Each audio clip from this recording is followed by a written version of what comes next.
Gauz bat naukan argilen da bizitik, nahi nituen gauza desberdinak egin.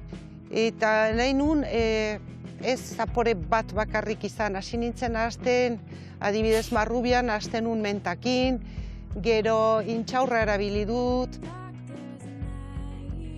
Hasi nintzenean, komentatu nuen egin behar nuela mermelada bat, udarea intxaurra eta arraunakin, begiratzen ziaten, hola, hau ez dago burutik ongi.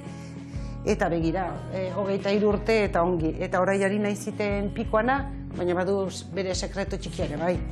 Dena ezin darran. Gaur egun batugu ofizialki 17 mermelada desberdinak.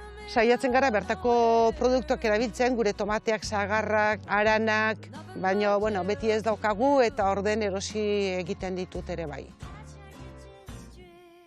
Mermelada estra bat behar du 150 fruta, eta guk ematen dugu 60. Fruta eta limoizukoa eta azukrea, alik eta gutien. Estatu osoan zehar ibili naiz mermeladak saltzen, gaurko egunean gehiago gertuko lekutan ibiltzen gara, azoketan eta denda txikietan. Sukaldaritza dut gogoko, gustatzen zait sukaldatzea. Eta gaur erakutsiko dauzet egiten hamburguesak odolkiakin eta gero akonpainatua mermelada tipula eta onjuakin.